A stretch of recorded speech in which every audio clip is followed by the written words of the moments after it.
मजदूर जिंदाबाद, मजदूर जिंदाबाद, मजदूर के दुश्मन थे, मजदूर के दुश्मन थे, मजदूर इत्तेहाद जिंदाबाद, मजदूर इत्तेहाद जिंदाबाद, मजदूर मजदूर मजदूर मजदूर, हम सब एक हैं। सर केड़ो इशू हुयो पावर प्लांट जे गेट ते मजदूरन सां गॾु जो सरापा एहतजाज आयो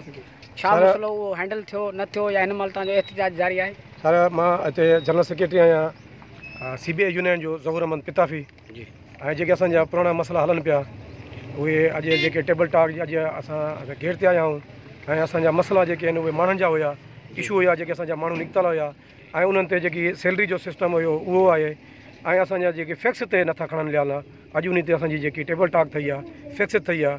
ऐं कंपनी बि असांखे चयो आहे त भई अॼु इहे कमु इनशाला त थी वेंदा, जे नहीं त असां वरी हिते इहो गेट आहियूं लिहाज़ ऐं असांखे एतमाद आहे कंपनी ते एतमाद आहे असांजो इनशाला ताला इहो कमु कंदी लिहाज़। पावर प्लांट कंपनी जेको आहे हमेशह हिते असां ॾिसंदा रहूं था त हिते हमेशह मज़दूर जेको तबिको आहे उहो हमेशह सरापा एहतजाज रहिया, उनजो ज़ुल्म जबर जेको आहे मज़दूरनि ते मज़दूर तबिके ते उहो अक्सर थींदो रहे, उनजी छा वजह आहे? बिस्मिल्लाह रहमान रहीम। दोस्त सहाफ़ियुनि जी महिरबानी, सहाफ़ी असां सां ॾुख सूर में हूंदा आहिनि गॾु। दोस्तो कंपनी बिल्कुलु ॾाढ ते हूंदी आहे छो जे आहे ई ॾाढो इदारो, मज़दूर वेठे मज़लूम आहे, पर कुझु हिते असांजा जेका मज़दूर आहिनि उहे कंपनी जे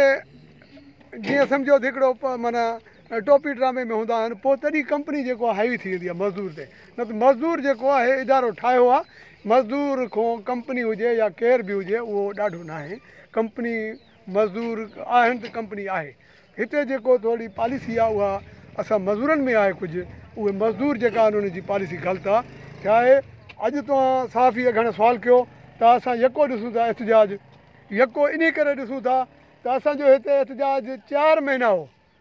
असां हिते एहतजाज में हुयासीं, असां माण्हू उहे बहाल करायासीं, उहे माण्हू कंपनी जे लाइ उहे आहिनि ई कोन, वरी कंपनी जे चवण ते परे वधा आहिनि को लाइन में को किथे, इन जे करे जेको आहे न कंपनी हेवी थींदी आहे। असां उन मज़दूरनि खे बि चऊं था त छड़ो असां पंहिंजी ज़ात जे लाइ नथा विढ़ूं, तव्हांजे लाइ विढ़ूं था पिया। अॼु जे फिक्स माण्हू थींदा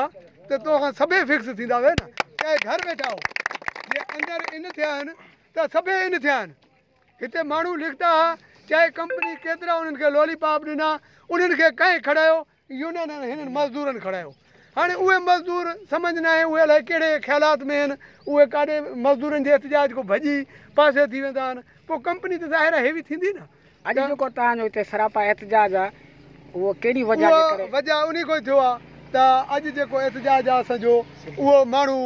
जेका फिक्स हुया उहे अॼु असांजे GM ऐं जेको आहे जेको ॿियो ऑफिसर आहे ऑपरेशन मैनेजर, उन्हनि जेको आहे 2 ॾींहंनि में अलाह कंदो हे त हाणे महीनो ई गुज़री वियो आहे, ठेकेदार कोन्हे हिते, ठेकेदार खे घुराए, छो जे हिते घोटकी में या किथे इदारे में ठेकेदार त हलनि था पिया, ठेकेदार खे घुराए असांजे विच में वेही इहे मामला जेका आहिनि सभई माण्हू अलाह कंदो फिक्स थी वेंदा जेका आहिनि। ऐं ॿियो नंबर त कुझु रहियल माण्हू आहिनि उहे बि असांखे ख़ातिरी कराई अथनि। ॿियो नंबर त हिकिड़ो दाज जो मेघवाल आहे, उन खे ॼाणी वाणी हिकिड़ो दरपदर कयो वियो, उहो ॼाणी वाणी दरपदर जे लाइ असां हर टाइम कंपनी वटि यको ई असां पंहिंजी ॻाल्हि रखियूं आहियूं। अॼु उहा माशाअल्लाह कंपनी वटि अची ॻाल्हि टेबल ते पुॼी आहे, अलाह कंदो